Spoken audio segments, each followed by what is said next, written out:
Hello and welcome to Season 70 of the Dominion League. We are in the C Division and our first match is against Lemonspawn.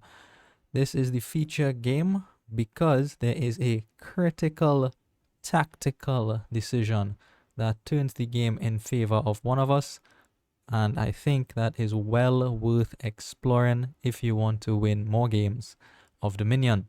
Let's have a look at the Kingdom now. We have plus actions from Festival, from Border Village, and from Port. We have plus cards from Stables and from Mapmaker. We have Trashing from Student. Student is at the top of the Wizard pile. There is also Gain in the Wizard pile, but that is not at the top of the Wizard pile. You'll have to rotate to get to the Gain, and you have to rotate a couple more times to get to the plus cards and plus actions in the Wizard pile as well. We have plus buy from Collection and from Festival, and there is no gain to speak of other than a gold from the Soothsayer. Plateau Shepherds doesn't look particularly important, neither does Ritual, because of the focal point of this deck, which is in the top left corner, Collection. It seems like you can buy quite a few collections and then score many points by buying cheap actions like grottos, or ports come in pairs, for example. Border Village comes with an additional action if you want. So it seems like that's what you want to do, score a lot of points with collection. Let's see how we go about building our decks. I have first player, and on 3 there are a couple choices. Silver is one of them, with an eye towards either Stables or Border Village or Collection, depending on how the build path appears in your mind. Grotto is an option, always on the opening. I enjoy opening Grotto. Student is also worth considering as the only source of trashing. There is some cursing around in the form of the Soothsayer, so it is important to have the deck under control, not just because of the trashing, but because you want to play many collections a turn. Those coppers just get in the way of stacking your collections and showing off the opponent. I have 3 of them in play. So we go with the Student to start the trashing off. Let's see how my opponent starts off. Lemonspawn is an excellent player, so we can learn many things from him. Starts off with a Poacher. I understand the Poacher. It's a coin, it's a card. It'll help get you to 5 or even 6. I go not for a Poacher on 4, but for a Grotto. I did think about the Poacher. I understand why Lemonspawn bought the Poacher, but it's fine. And on turn 2, they get a Grotto. So they skip the Student. Here I do see my Student on turn 3, and I choose not to rotate the Student pile here.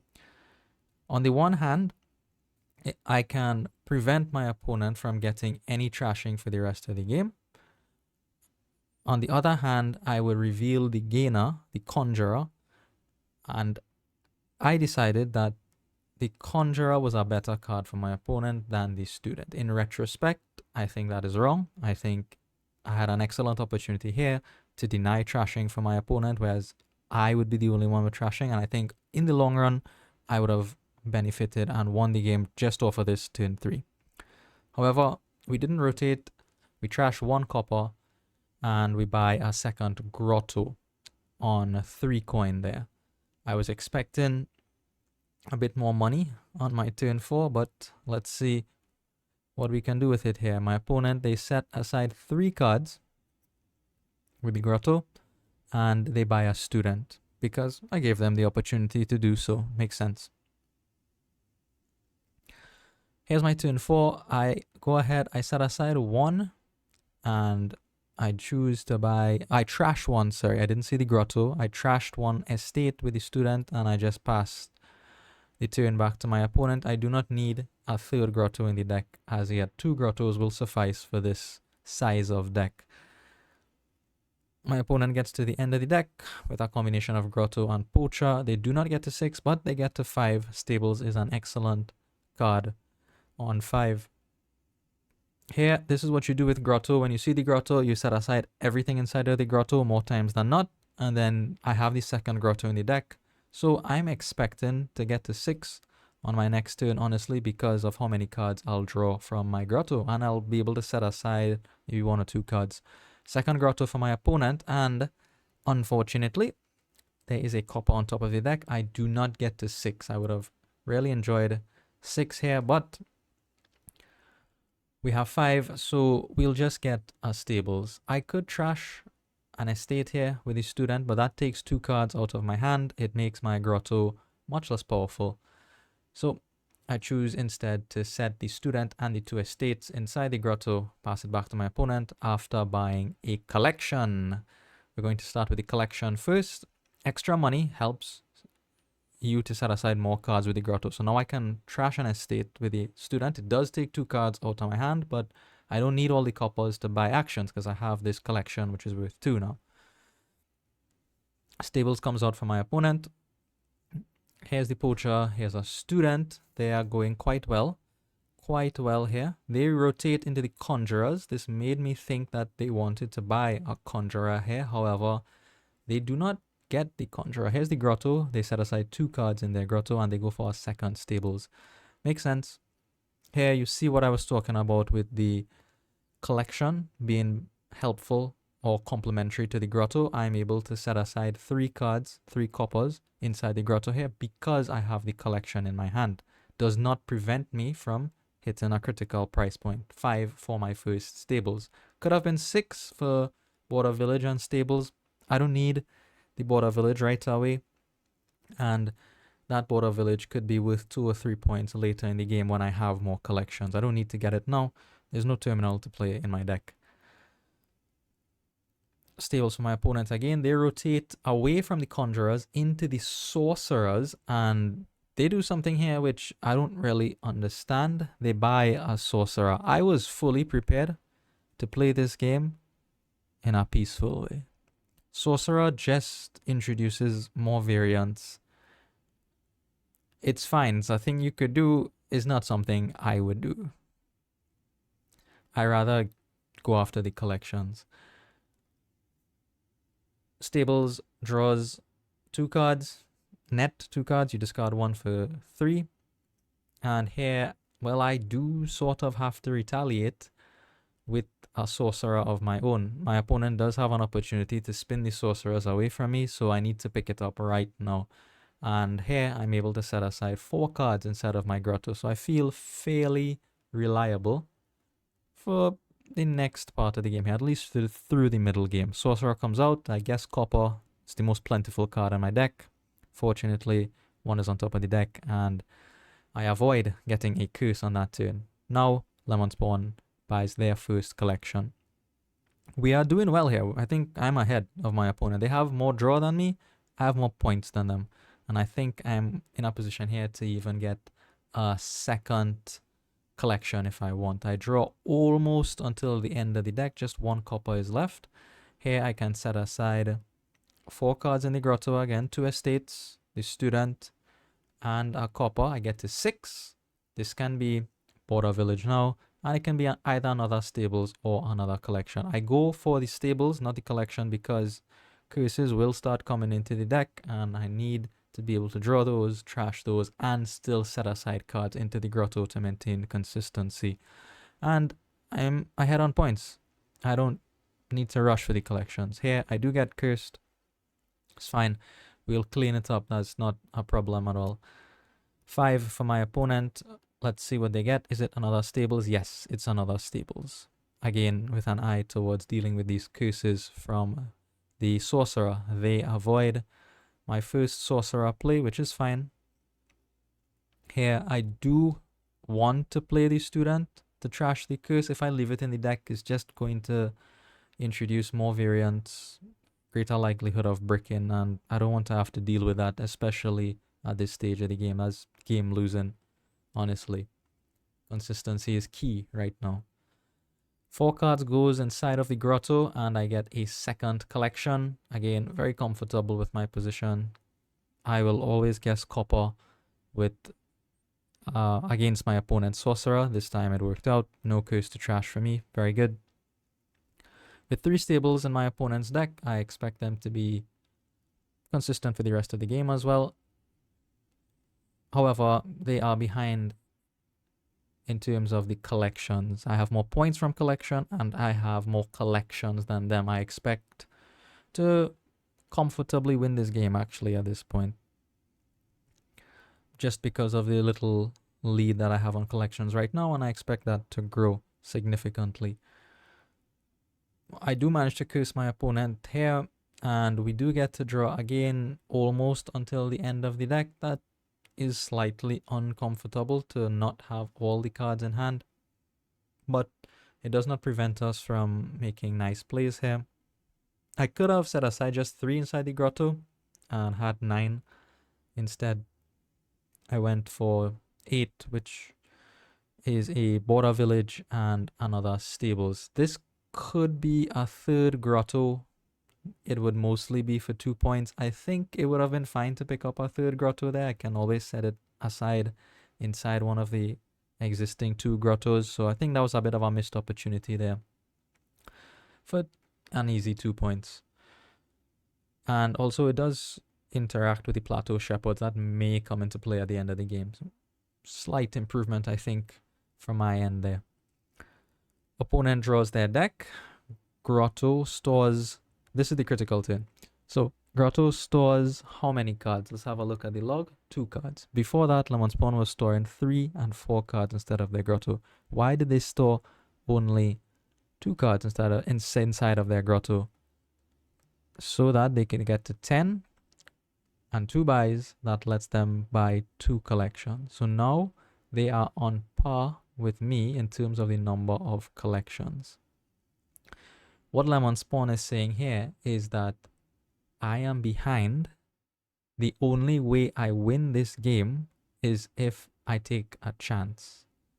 If I take a chance, I'm reduce the consistency by only setting aside 2 cards inside of the grotto. But if it works out for me, and there's a reasonable chance it works out, this deck is not terrible. If it works out for me, then I will be able to catch up and maybe even overtake my opponent in terms of the VP. That is how you win games. What is my path to winning? If I keep doing the same thing I've been doing, I'll just be behind my opponent for the whole game. I cannot win in that way. My opponent has more collections, more points. How can I win? Find the path, follow the path. This is the path. You need the collections to win. So take the chance and hope it works out. Okay, so I draw, and now how do I respond? Well, really, I should respond in the same way. I need to maintain my advantage. Now I see that my advantage has been neutralized. I want to regain that advantage. So what I should do here is make the same play. 10 and 2 buys. I have the money. I have the money. I lied. I don't have the money. I only have 9 coin because I didn't draw that last copper up. So I don't have the money to do it. The best I can do here is 1 collection. And I buy an action in the form of map maker. Map maker is for draw. I don't want the points yet from the ports. I won't draw because I missed 10 there because I was unable to draw. That 1 coin is the poacher that Lemonspawn opened with. Moving on. Let's see how Lemonspawn tries to convert now their advantage or potential advantage. Not advantage, like I said, fairly equal at this point, I would say. I get cursed. Here are 4 collections from my opponent. What do they do? Is it going to be 2 more collections? I really didn't want to see 2 more collections. It means they would win the collection, split 6-4, and then I would definitely lose that long game. No, they go for a stables. They did not draw their deck. Again, reduced consistency because of the grotto, and also they added 2 stop cards in the form of 2 collections. So they are addressing that concern right now. Stables and probably another stables. No, ports, actually. So the stables is for draw. The ports is purely for points. And they've caught up to me on points now. All right. I curse my opponent, and let's see how many cards we can draw here. I do have the map maker for an extra 2 cards. Also, I get to pick the best 2 out of 4 here, which is helpful. Here's our stables, and again we miss out on a couple cards. We still are not drawing all of the treasure we have in the deck here.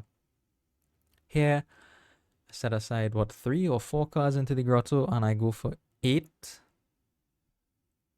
and 4 buys. I'm not using all 4 buys. Here, this is going to be a border village and another collection. Now we have 4 collections each, and now I take the grotto for 3 points. Here comes the sorcerer. The sorcerer is fairly likely to curse right now because of how big the decks are. Lemonspawn is going to draw through, let's see how many cards. That's 2 cards in the discard, so not quite all. They're missing 2 cards, but they have all of their collections. And the piles are getting quite thin. Lemonspawn is aware of this, more aware than me. Collections are 2, stables are 3, and there are 3 curses left.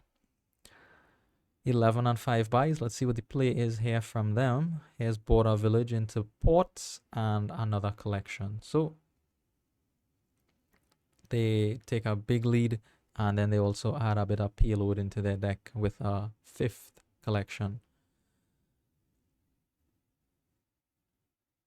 Stables into sorcerer for me. Out comes my stables here, and we find our border village so that we can play our map maker and continue our turn here. We will see all of our collections as well. Do want to trash this curse. We don't see all of our cards, unfortunately. I do have a bit of a decision to make here because the end of the game is near. 3 stables, 1 collection, 2 curses now. Maybe Lemonspawn can end the game on their next turn, but here I didn't give much thought into that. I thought I need to get that 5th collection. I can't have my opponent with more collections than me. I'll for sure lose the long game. So I do buy the last collection. I felt like I needed to do that. And on 4 here, I still need draw. So I'm going for the map maker, not the ports for points. So I'm hoping to get another turn here. However, didn't count carefully. And Lemonspawn is able to find a way to end the game here, even in spite of the sorcerer missing. Sorcerer misses. I don't get cursed. However, they have enough buys and money to end the game here. I should have been more careful, but I don't think I would have won the long game without an equal number of collections. Border village gains all the stables, and they buy out the curses for the win. Well played to Lemonspawn. That decision and that ability to get those 2 collections on that turn turned the tide in favor of them. Thank you for watching, and I will see you in the next one.